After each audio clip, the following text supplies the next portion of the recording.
What's up, I'm Dulex. I'm about to show you this van real quick. So this is a Ford Econoline 150 from 1989. I'm about to show you guys the inside. This is the couch right here. It's basically just a sectional couch and it converts into a king size bed. So underneath both of these seats, there are slats built in. And then those two back cushions come down right here.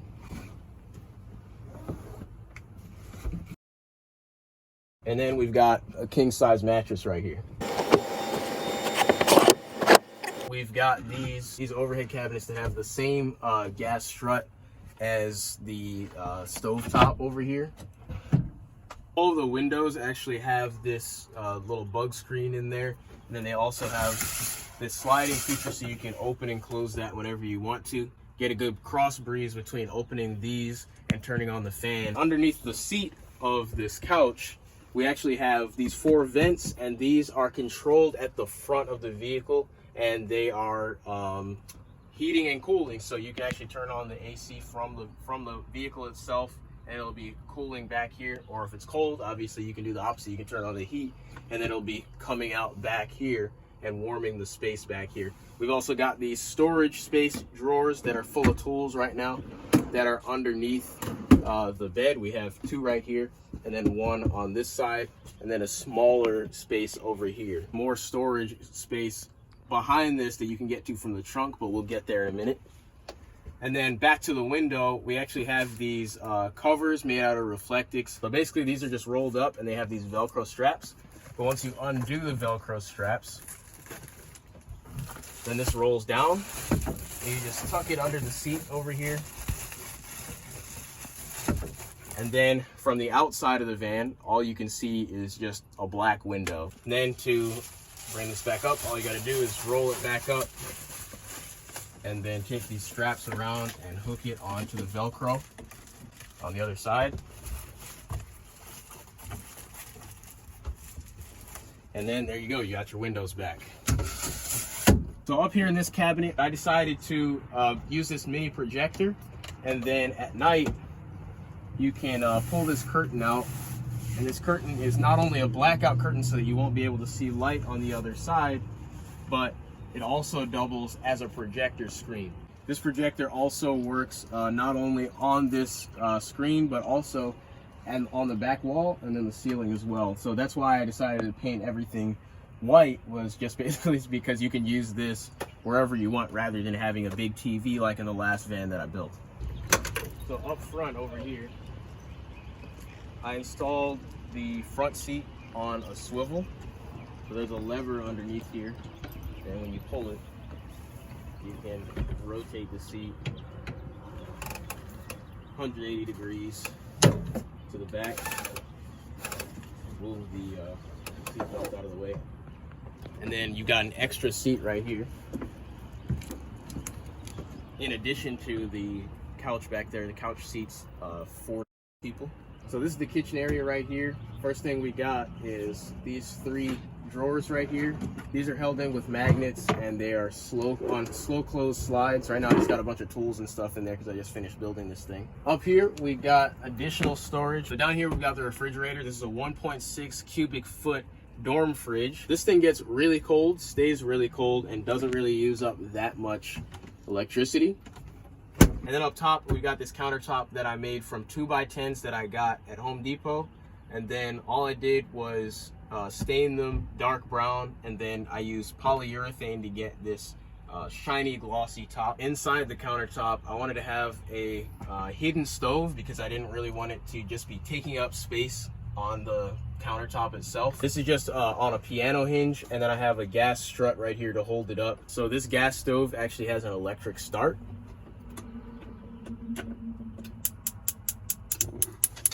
And so once this is on, obviously it has temperature control right here. And then obviously when you're cooking, one thing to be concerned about is fumes. So right above this stove, I have installed a fan, a vent fan. So all you gotta do is open this up, turn it on, and then this will pull out all of the old air and give you some fresh air at the same time.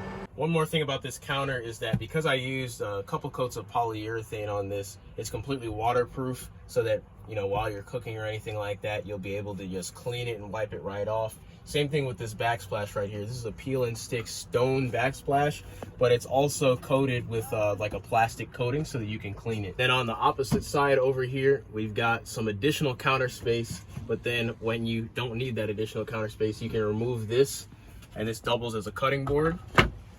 And then inside of there, obviously, this is a sink. Inside of this cabinet is all of the mechanisms needed for this sink. There's a light switch on this side so that you can see what's going on down here. And we've got a clean water tank that is 6 gallons. So you can just fill this up anywhere and then just insert this tube. And this tube goes into this water pump that's back here.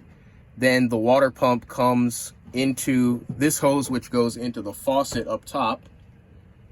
Then the water comes back down, going through the faucet. You do whatever you got to do with it.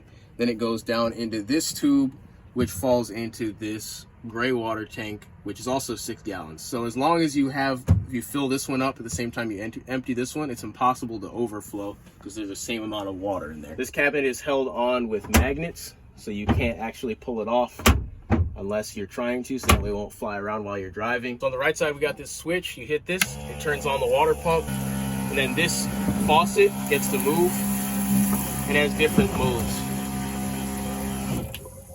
Then when you're done, all you gotta do is hit this switch again, and it turns off the whole system. Behind the counter, we actually have a little small desk back here. So when you pull this up, it has these fold out kind of brackets that hold it up. And this allows you to get a little bit of extra counter space right next to the stove if you need it.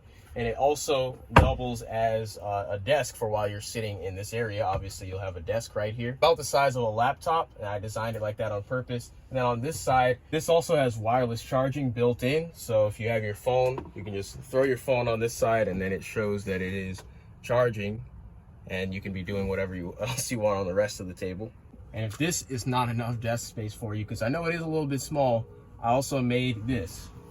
On this side of the sink, I'm storing this lap desk that is this is basswood and epoxy, and it's just an epoxy river table. It's just a lap table, so you can put it here. And then this is also the size of a laptop, so you can have additional desk space and sit anywhere that you want. When you're done with this desk, all you got to do is fold these legs back underneath, and then it just tucks nicely onto the wall there again. So next thing I'm going to show you guys is the lights. So I decided to go with battery operated lights to save on power. So basically all you got to do is, there's this remote, and you can go ahead and hit the on button, and then all the lights come on throughout the van. And these are dimmable lights, so as you hit the dimmer, it gets more dim, and then obviously you can bring it back up. It has a bunch of other settings on here that I've never used before. Then you just hit the off button, everything goes back off. So if you're wondering how I'm running everything in here, everything in this van is run through solar power. So let me just show you guys real quick, right on the outside of the van. We've got a ladder back here, and then if you climb up this,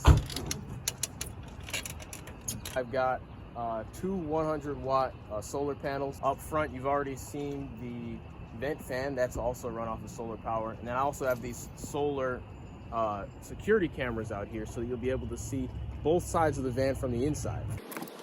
So the way you can see the security cameras from the inside, right here, we've got this screen set up so that all you got to do is hit the on button. Let's say you hear something going on outside the van, but you don't want to like actually get out there and take a look. So we've got this screen that actually shows you both sides of the van. You just saw those cameras. So all you got to do is, we just got grass on that side and then the street on the other side where we're parked right now. So that's it. And then you could also rotate this if you needed to see it at a different angle or something like that. This remote actually controls this screen so that, let's say like you're in bed or something, like late at night, let's say you're camping somewhere, you might hear a bear outside your window, I don't know, something going on, but you want to just turn this on and see what's going on without like making noise inside the van. You can easily do that with this remote. I don't know if you got bears in the hood, but you can see those too. And don't worry, at night, these actually have night vision so that you'll be able to see what's going on outside at night and during the daytime. This is a battery monitor, so when you turn this on, you'll be able to see what percentage your battery is on. And then down here, this is the on-off switch for the inverter. So when you hit this button, it turns on and off your inverter so that you'll be able to use AC power. Pretty much everything in here is run off of DC power, like the sink, this fan, even these cameras are run off of DC power. That's direct current that's coming straight off of my battery, which I'm going to show you in a second. But let's say you just want to plug in something that's not run that way, like, you know, regular household appliances. You need AC power, and that's what I hooked up an inverter for. You can control that from right here, although my inverter is all the way in the back of the van. So let me show you guys that real quick. Back here, right behind our ladder rack, this is where I keep all of the electrical setup stuff. Right here, this is my solar charge controller. So my solar panels are running off of these two wires that come down right here. Then I plug them into the solar charge controller, and then I have two more wires coming out of that feed into this. This is a 200 amp hour Renogy battery. It's charging this battery, and then I run everything off of this battery bank. And then I have, this is the inverter I was talking about earlier. This is a 600 watt pure sine inverter. And then this is hooked up to extension cords that are running into the van so that you can have outlets. So up here in the front seat, nothing too crazy. I didn't change too much. All I did was change out the steering wheel because it was pretty messed up when I got it. And then right here, we've got a DC powered backup camera. So all you do is hit this button right here. That's actually plugged right into the cigarette lighter. You can see directly behind the van. So believe it or not, this van only has, it only had 90,000 miles when I bought it. Right now it looks like it's at 99,000 miles. I ended up buying it from some old man who, like, he bought it brand new and then he just hardly used it. And he had it, I mean, this van is over 30 years old. I mean, it's older than me. So pretty crazy. Anyway, this backup camera is actually on a running system. So even while you're driving, you can turn it on and look behind you. You don't actually have to be in reverse like most backup cameras. You actually have to go in reverse to see behind you. So since I actually put a wall back there, I decided to put that there so you can see what's going on while you're driving. Let me show you guys the gas system next. So this was back in the day, this van was made back in the day when they actually had two different gas tanks. So these are two different 20-gallon tanks, so it has 40 gallons total. And then there's a toggle switch up front, right underneath the steering wheel. You can actually, it says fuel right here, rear and front. So these are the rear and front gas tanks, and there's a switch right here so you can switch back and forth and use them whenever you want while you're driving. And that allows you to just get a little bit further than you normally would go with the standard 20-gallon tank. So the floor is made from some vinyl planks that I bought at Lowe's, and then I actually, all I did was insulate the floor and then install this right on top. If you guys haven't seen it already, I actually made a video showing you exactly how I built this entire van, as well as a build series of like going more in depth. But a couple questions that I had from that was, how much did I sell the van for, and how much would it cost me to do this service for other people? So first of all, I think a lot of people are not really understanding like how long it takes to do this. This takes several months to build one of these. So I'm kind of just doing them one at a time, so I can't like take a massive amount of orders all at once. And then this van specifically, I sold this van for $12,000. They're gonna usually cost somewhere between like $10,000 and $15,000, just because I like to take $10,000 profit for building the van itself on top of materials and purchasing the van itself. So in the description of this video and also in the top comment of this video, I'm going to have the links to a website that I created that kind of just has all of the items that I used during this van build and my previous one. In case you guys were interested in any of these items that you guys saw, most of them I got on Amazon, so you'll be able to see a list of all that stuff on Amazon. I also wrote an ebook that's an electronic book that just basically explains more in depth of exactly everything that I did to take these vans from start to finish. So if you guys are interested in learning how to do it yourself, I recommend getting those ebooks and checking out my other videos on this channel. Check out the rest of the videos on my channel. All that stuff is free. And then I also sell the ebook for $10. That link is going to be in the description as well. And the last thing that's the least important, I started a woodworking business called Axel Wood Shop. If you guys want to check that out, that'll also be in the description. It has nothing to do with what I'm doing here with these vans. It's just art pieces that I'm making out of wood that I sell. Make sure you guys check that out if you're interested. And we're gonna see what's going on. I think my sister's in the van. Hey, wait, hold up. Hey, hold up. Hold up, man. Hey, hold on, man. Hey, I'll catch you guys in the next video. Later.